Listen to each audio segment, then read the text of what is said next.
我们刚才讲了几个 term 跟定义哈，如果大家很难跟现实的电脑这个连接在一起的话，我们重新来看一次哈。如果今天去买一个电脑的时候，什么样子你会说它是一个multi-processor 的 computer system？ 什么时候会说是 multi-core？ 什么时候会说是 many-core？ 所以呢 ，multi-processor 的意思就是你买来一台电脑如果你们打开来，你把机壳打开来，看见里面有多个 CPU 或者是可以计算的，像我们后来讲到的 GPU 的插槽的话，那个就是 multi-processor computer system 了也就是说，每一个买来的这个 CPU 或 GPU 也好，或者任何 processor 的这种最新的 processor 的这些 unit 也好，如果你可以在上面插多个你可以看见可以很多个插槽的话，这个就是俗称的 multi-processor 所以它还是你还是一台电脑嘛，对不对？然后你还是这个 motherboard 上连接起来的那这个就叫 multi-processor 了OK 那所谓的这个 many core 的意思呢，指的就是只是单一个 processor 对不对？所以就像我们电脑，我们可以插2个 CPU、4个 CPU， 但你一个 CPU 里面如果就有多个计算核心的话，这个就叫做 multi-core processor， 所以它本身还不能算是一个 computer 的 system 它只是这个 processor 里面有 multiple core， 那我们就称之为 multi-core processor 了所以两个结合起来就是你可以有一个 multi-processor 的 computer system， 上面你再插 multi-core 的 processor 在里头那你的核心数就可以不断增加了可以吗？所以当然就更紧密啦，因为它是在同一个 chip 上面就有这些计算核心了那到了这个 many core 的 processor 的意思就是，你可以讲就像 CPU 一样所以它就是一个 single 的 processor那但是这个 device 这个 single 的 device 里面，它就有非常非常多的 core， 它自己本身就像是一个小型的电脑系统一样。但是它在整个电脑你买的电脑里面，它仍旧是你看见的，就是这边看见的，对不对？一张卡然后你就可以插上去。所以我一个电脑里面，现在最新的，对不对？你可能可以插8张 GPU 的卡片在上面，帮你做计算。那每一张 GPU 卡，它并不是只是 multi-core 这样子它当然也不是一个 chip， 它是一个整个就像一个，对不对？就像自己一个小型系统一样。但是呢，它里面就可以整进100多个 core 在里面那这个就是所谓的 many core 了，它就可以这个挤进非常非常多的一个 single processor， 但它的数量是远比传统的要多那它之所以多，就一定代表什么嘞？它的 hardware design 上其实是有非常大的 revolution， 就是整个其实是重新做过的或者是它的 instruction 的这个方式处理的方式，其实跟传统的我们俗称的 general purpose 的 CPU 是不一样的那这个就是 many core 的 processor 了那这个其实是很新的，所以你会看见它的形态是很多样化的。就像我们说，有些人最早期就是直接用 GPU， 你就把它当做一个 many core processor到了 Intel， 对不对？他们设计了这个 Xeon Phi 出来那甚至于我们刚才没讲到是这个 TEL 64这也是这几年开始新的完全全新的一些 architecture， 所以你会看见它里面放的呢是真的是传统的 CPU 咯，所以根本就没有做调整。可是呢，它在它的 interconnect 就这个 chip 上面的 network 上做了很大的功夫所以让这些 core 它在同时运作的时候，它的这些 bus line 这些沟通的时候，读取资料的时候，它不会撞在一起不然你把很多东西塞在这么小的一个空间里面，其实你很多会 share 嘛。但是 share 当然可以节省很多成本，可以让比如说距离变短，可是你相对要去这个处理的问题就是怎么样可以让它的 congestion 对可以减少不然你会发现大家你等我我等你，根本就是只是在 idle 而已。所以你以为你跑64个 CPU 在里面，搞到最后等于只有一个 CPU 在运作一样，那就没有达到效果了嘛所以这是非常复杂的东西但这个是这几年来很多的研究跟未来的发展在这边好可以所以这个就是 many core 的 processor 了所以你买来就是单一一个 processor 而已所以一台电脑可能还是可以，通常还是可以插入非常多个这个 processor 在里头好，那我们刚才是从这个processor 的角度，对不对？去看一个系统的建构，从一个很单纯的一个到变得非常多个的各种形态。好，那这边呢还有另外一个方式可以去看这个电脑的系统的运作到底是长什么样子。好，那就是从 memory 啊，因为我们知道计算就是processor 的 memory 嘛，对不对？所以以 memory 这边来看的话呢，我们这些multi-processor 的 computer system 它的系统架构呢，在 memory 这边呢，通常就是会分成这两大类，UMA 跟 NUMA 也就是差别在于，像我们刚才看到的，这些系统一定都有多个 CPU， 对不对？那你的 memory 呢，当然也要 share 咯，因为这是基本定义，对不对？但是当你的这个 CPU 越来越多的时候，你要怎么样让这些 memory 在这些 CPU 之间 share？那它的架构就会分成这两大类。那所谓的 uniform 就像看图上就是很明显，意思就是大家都接上去就对了，所以不分任何的区隔。也就是所有人都用同样的方式接到这个 memory 上面去。那这个就叫做 uniform memory access， 或者简称就是 UMA。那这样的系统呢，当然最适合的就是我们常见的这些 SMP 啦，对，因为就是大家都一样啦，简单来讲，所以当我们说 uniform 的时候，指的并不只是说连接的方式，重点是它 memory 的 access time， 这个才是重点就是 memory access time 必须要相同。也就是说，我今天的这个程式，我不管是 run 在 CPU 哪一个 CPU， 甚至于哪个 CPU 的哪一个 core 上面，它的 memory access 的速度是相同的，这就叫做 uniform。所以它就用叫 uniform。指的其实是这个速度是相同的。所以大部分的电脑比较单纯基本的电脑，当然都是用这样子的形式。那这样的电脑还有一个好处就是你在程式执行的时候，其实使用者不必太在意我的程式到底执行在哪一个 CPU， 因为他们都会看见的是相同的效能，对不对？所以这就是一般的 UMA。那各位的电脑还有手机我相信都是这个样子啦，就是这种很基本的架构。那 again， 当你的 scale 变大，当你为了这些效能，你要增加更多的计算核心、更多的 CPU 到你电脑系统的时候，你就会发现你的 memory 开始是有 bottleneck 了。因为如果是这样的接法，意思就是你所有的人，对不对？可能都要去抢某一个 memory 的 channel 或是 bus， 所以很容易就一样的道理。当你的 CPU 这些东西增加的时候，它就会开始有更多的 contention 在里头，那就会变慢。所以呢，所谓的这个 NUMA non-uniform 的概念 ，again 就是在这个图看到的，这是什么意思呢？hierarchy 嘛，对不对？所以当我们要管理东西越来越多的时候，最好的 solution 就是 hierarchy， 对不对？那所以你就会看见，在这样的电脑系统里面呢，我们会把 CPU 就切成4个区域在这个例子里啦那每一个地方呢，我就有一块 memory 在那里那这块 memory 就等于是这些 CPU 的 local memory 一样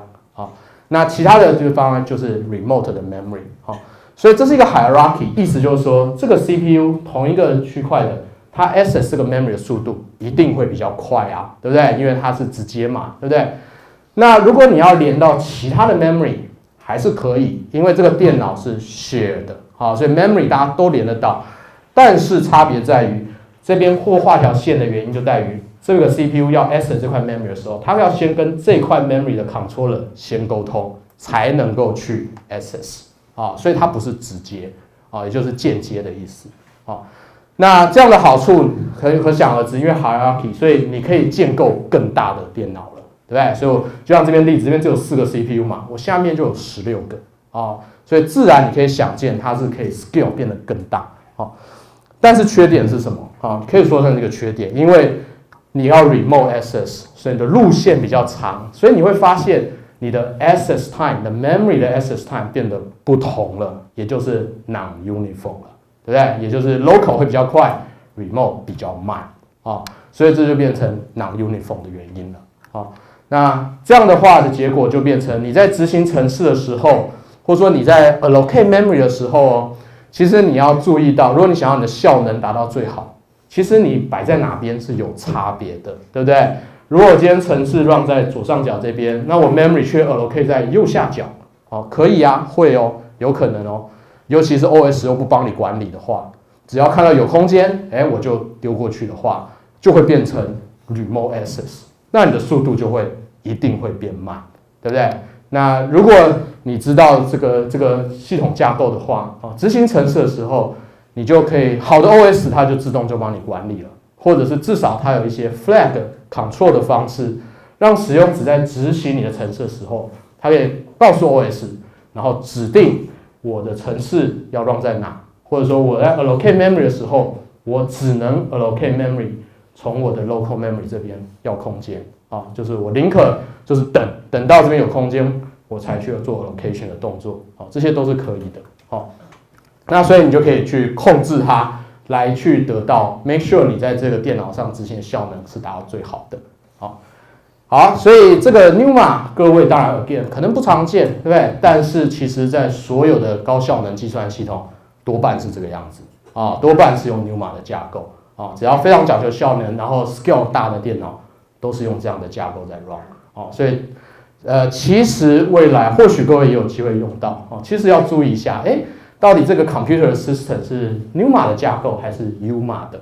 那 NUMA 的话，其实 OS 要做的事情或使用者对这个程式执行效能上就要更加的注意其实会有很大的差异在那边好，那我们刚才这就介绍完所谓的 tightly coupled， 所以虽然好像很多很复杂，但其实它都是在同一台电脑这个 box 里面的，就是你买来大概就是一个 server， 那里面就有那样子形形色色各式各样的架构。好，那接下来呢，我们就介绍 distributed system 所以也就是所谓的 loosely coupled 的电脑系统。那所谓的 loosely 对不对？定义是什么嘞？简单来讲就是它是透过网路所以就是透过 internet 对不对去连接的，所以就是把很多电脑透过网路线把它连接在一起了所以这个其实以一般的对像学校对我们常常去做的事情就是这样子，对，我们把电脑把它串在一起，变成一个统一去做同样事情的一个电脑系统就变成一个所谓的分散式的系统就像我们说 Internet 广义来讲，你如果你把 Internet 看成一个系统是可以的，而且它就是一个分散式的电脑系统，对，透过这些 cable 去把它连接起来的。好，那这样子的连接呢，跟之前的最大差别，一个是连接的方式不同，对不对？另外一个很重要的就是它的 memory memory 的这个定义，它就变成全部是 local 的，也就是每台电脑都有 memory 嘛，可是他们是不会 share 的，对不对？所以就像我们今天透过网络可以连到别的电脑，不代表别人可以直接去使用我 memory 的我电脑上的 memory 的空间对不对？一定要透过我的程式、我的 OS 我才能去使用所以其实他们是分开的所以这就是 distributed system 跟之前我们看到的系统最大的差别那这样子的电脑系统的目的也跟之前也会蛮不一样，之前我们都讲都是效能，对不对？performance 嘛，所以一直增加计算核心。但这个方式虽然也可以增加计算核心可是更常见的主要原因是在于这些几个，对不对？像是 resource 的 sharing 为什么我们会上网？其实是为了在 sharing resource 或者是 information， 对不对？所以我去你那边去抓照片，我去抓东西、抓档案等等，这都是 resource 的 sharing 那第二个原因就是要做 load 的 balancing 或者是 sharing 所以今天如果我很多台电脑的话那我有很多台电脑的目的就是因为当有一台电脑的工作量太多的时候，我可以把这个工作让另外一台电脑帮我去分担，也就是直接把它移过去就对了所以我就可以让大家不会有人这个太多的工作量，然后在那边等很久可以让大家可以平分，所以大家可以同时把事情做完那第三个我们刚才说payroll 的 system 也有提到 reliability 啦，但是其实 distributed system 才是真正最注重 reliability 这一块什么叫 reliability 呢？也就是同样就是让我的系统不会因为有一些fail 的发生而 crash 掉让它很可靠、很 reliable， 像是资料不会掉，或者是我程式不会被 kill 掉那为什么分散式系统比较容易做到，因为每一台电脑是独立的嘛，对不对？所以我们知道，相对之下，电脑跟电脑之间，其实它只是连接在做这个资讯的沟通而已。所以当一台电脑坏掉的时候，其实通常是不会影响到另外一台电脑的。所以现在很多分散式系统，或是大家有听过什么 cloud computing， 对不对？就是用很多台电脑的目的是什么？就是要实现 reliability。所以任何一台电脑坏掉没关系，我就把它这件事情交给另外一台。有一台电脑坏掉，我就把这件事情交给另外一台。或者说我的资料，我可以备份在很多台电脑嘛，对不对？所以很多台电脑同时坏掉的几率，这其实是蛮低的了。那如果是 parallel processing 的这个processor 的系统，毕竟是同一台 machine 啦，所以你可以说，如果 memory bus 比如说坏掉，那当然就真的整台电脑都毁了，对不对？所以它的 reliability 能够做到的程度是很有限的但是如果是一个分散式系统，它根本就是不同电脑，每一个人有自己的 memory， 有自己的 disk， 对不对？所以当然它的 reliability 就可以做到比较高。很好，所以很多分散式系统现在也都是为了这个目的。好，那分散式系统的架构呢，它简单分就比较单纯一点了就是所谓的 peer to peer 跟 client server 那这两个大家因为太常见了，所以大家应该要稍微知道一点因为其实一定大家常在用的那 client server 简单来讲就是 master slave 嘛，对不对？所以一看大家就知道，也就是这整个系统运作有一个 server 在那里，其他人呢都是所谓的这些 client 或是 worker 也就是透过 server 的控制，他才能知道他要去做什么事情所以所有事情都必须要透过 server 的 centralized 的一个 control 这就是所谓的 client server 了那这个大家很常用到比如说 FTP， 对不对？大家常在传 FTP 都知道，我要先我是架 FTP 的 server， 还是我是架 FTP 的 client， 对不对？所以是很明确的，一个人是 server， 一个是 client。至于资料的流向那是另外一回事，但是它整个运作是有一个是 server， 它是能够控制这个整个连线是不是能够去运作的这台电脑就是 server。好。那这样的架构通常就是比较容易去建起来像大家如果去修一些网络的课，可能有些作业就会请大家写这种沟通的一个 network 的系统出来，对不对？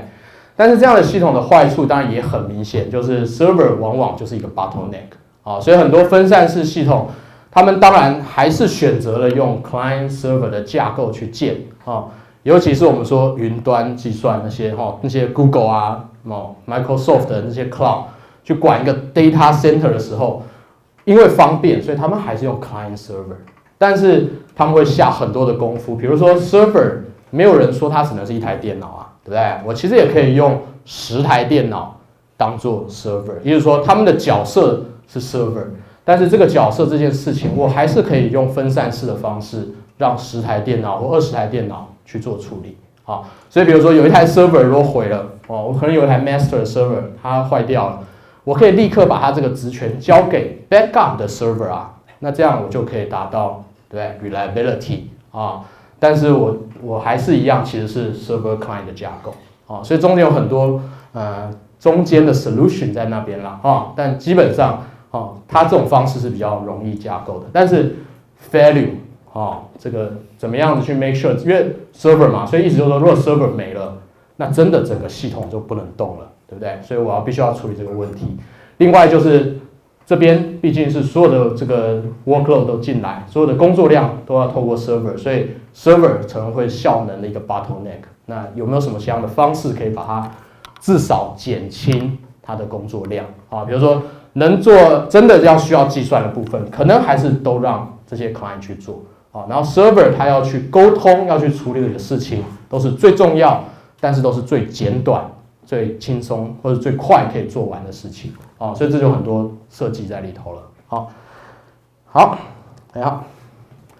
那相对于 client server 呢，在分散式的这个系统里面，另外一个做法就叫做 peer to peer 了也就是没有 server 嘛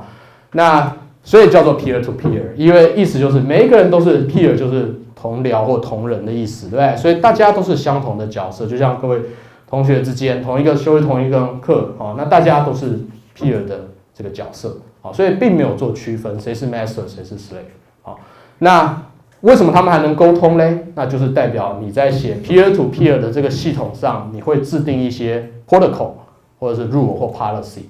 让他们 follow 这个 protocol， 它就可以沟通了，那这样的做法最重要的就是没有 single point of failure， 对不对？所以今天任何一台电脑死了或离开这个系统 ，peer to peer 的系统一定都可以继续的运作，因为它也没有什么特别的嘛，对，大家都只是来来去去都可以，它没有任何一个人是必要的在这个系统里，甚至只要2台电脑在这里，它就成为一个 peer to peer 的系统，那所以它非常的 reliable。基本上它就不会因为任何一个电脑而会影响整个系统的运作。那它的 loading 呢，通常也就很 balance， 因为大家都可以共同的去做同样的事情。那这样的系统呢，其实各位也常常在用，尤其是去网络上，如果你去抓看电影啊，或者 streaming 的 service， 对不对？现在这个网络实在太发达了，我相信大家要去看球赛或什么，一定都去网络上找一找就有了，对不对？那这些系统全部都是 peer to peer， 所以你可以想见那些影片的量是很大的，然后全世界的人，比如说都在看奥运，或在看世界杯，对，然后大家都要看同样的 content， 所以当然不可能每一个人都从一个 server 那边把资料给 copy 过来咯，对，其实是大家互相去 share 就近的点，然后就去读取那些档案，那去分担这个 load，那所以很多的 streaming 的，尤其网络上的 streaming 的系统都是 peer to peer，那尤其其实 again internet， 对吧？我们说你就把 internet 想，其实它的确是一个系统，它的确就是一个分散式系统。那 internet 就是标准的 peer to peer，所以其实 internet 我们知道它是大家不知道早前有看过这个电影阿诺演的这个魔鬼终结者嘛，对不对？所以这个他的敌人是谁 ？Skynet 是什么？其实就是 Internet 那真实就是如此 ，Internet 是不会被下当的真的是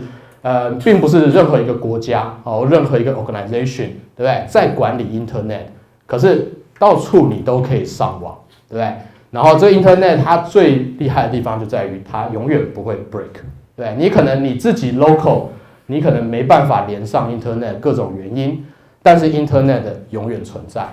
你唯一把 Internet 消灭掉的方式，就是把所有这个连在一起的所有电脑全部把它给拿掉，但这件事当然是不太可能的所以从这边就可以看到 peer to peer 其实是非常 powerful 的好，很好，所以大部分的网络上的其实很多是透过这样的架构去建立的好，那根据连接的方式是刚才那2种嘛那常常在分散式系统这边大家也还会听到的几个 term， 我们这里稍微介绍一下第一个就是 cluster， 对不对？所以我们都要知道重集电脑，那就是所谓的 cluster 的 system，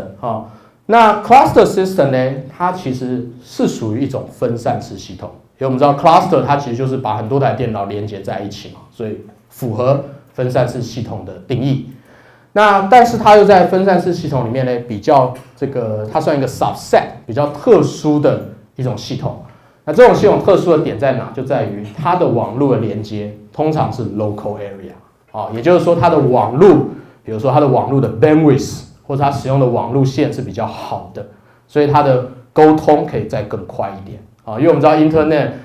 可能很远嘛，从台湾连到美国，至少也要 delay 相对就会比较久，送一个讯息的 delay 那 cluster 它当然它在同一个，通常它就在同一个区域那同一个机房，比如说所以它们都是会非常近的在一起，所以你就可以去建这些所谓的 local area 的 network， 所以它的传输速度，重点就是传输速度可以再更快一点因为毕竟传输还是很花时间的这只要稍微知道就好，有兴趣的自己去查了怎么样可以让它最快嘞？目前最新的 technology 叫做 InfiniBand 这已经用了在过去10年了自从它出来之后，我知道大家在宿舍你也可以 build cluster， 因为大家都用 Ethernet， 对不对？我相信大家都有经验。但是这些比较 high performance 的 cluster 啊，或者 supercomputer， 他们用的就是 infinite band 啊，大家自己去查，速度就会快个10倍啊，价钱也是10倍以上啊，这是相对的嘛啊，但是有付出，它真的有得到了哈，它真的是很快，所以真的很讲求电脑这个效能的电脑，你去看几乎都是用 infinite band 的啊。那为什么 infinite band 快呢？其实我们这堂课会教。哦，就叫做 这个 RDMA 啊，就是我们刚才提到 I/O 嘛，怎么样快，有一些技巧在里面啊。Infinite Band 就用了这个大家已经很常用在电脑系统里面的这个所谓的 DMA 的这个技术，但它把它扩展到跨网路线哦，那所以当然 I/O 就快。好，那这大家看一下就好，这没有那么重要。Cluster 当然也有分 asymmetric 跟 symmetric， 就是很多台电脑，10台电脑有一台可能是 master， 好，那或者是 symmetric 就是所有的人就是没有去区分，好，这个稍微看一下就好，好，这个比较不重要，好，好，所以啊，统整一下哈，我们刚才介绍了各式各样的一些名词哈，其实是非常常见的，所以希望大家对于系统这个领域啊，如果有些基本了解的话，刚刚介绍这些名词要稍微记一下。然后它的定义、它的意义要稍微知道，能够区分。好，那我用个图来统整，简单来讲就是一开始我们看见的 single core 的 computer system， 对，就像最早期的 PC 啊。然后呢，你把它扩展一下，就变成拥有 multi core 的系统。好，所以你可能只有一个 CPU， 但那个 CPU 就有很多个 core， 就像手机，对不对？那你可以再扩展一下。啊，就变成现在比较常见的 PC 啊，或者说 server 这些伺服器，对不对？你会发现你的主机板上不会只有一个 CPU 的插槽，其实你可以插好几个啊，甚至你可以插 GPU、插 CPU 或插不同的一些 core processor， 这些就叫做 multi processor 的系统了啊，所以它不是只有一个 processor 啊，它可以插很多样化，然后很多数量的。好，再往外走。你就会发现一台电脑是有限制的，对不对？我的主机板再怎么做，也就是那样的空间啊。所以如果你想要更多的计算量的话，怎么办？那就是用 cluster， 对不对？所以我就把很多台电脑把它凑在一起啊，那就变成我们常见的所谓的 cluster 啊。那 cluster 呢，通常还是我们刚才说的，就是它至少都还是用 local area， 就是比较近，然后比较好的网络去把它串起来。好，而且通常 cluster 做的事情就是它所有上面灌的软体跟管理者是单一的啊，所以就像我们实验室，很多实验室都有建自己的 cluster 去做计算，那上面灌的 OS 可能都长得一模一样，对不对？然后可能都是用同样的方式在做管理。好，但是呢，如果你再往外走，就会变成最 general 我们说的分散式系统，那就完全没限制，反正电脑跟电脑之间能够沟通去完成一件事情。那就是分散式系统啊，就像 Internet 啊，或者是说我们说云端计算这些 data center， 我们听过啊，是这个资料中心，它整个是非常大的一个 scale， 那就变成所谓的分散式系统了。好，那所以电脑跟电脑之间差异性，简单来讲就会变得非常的大。好，所以我们刚才说的 tightly couple 啊 ，loosely couple， 简单来讲就是你在一个 box 里面还是多个 box 啦 ，box 就是一个 machine 的意思。对，所以如果是 tightly 通常就是你把它放在一个 box 里面的 machine 啊，loosely 就会跨网路了。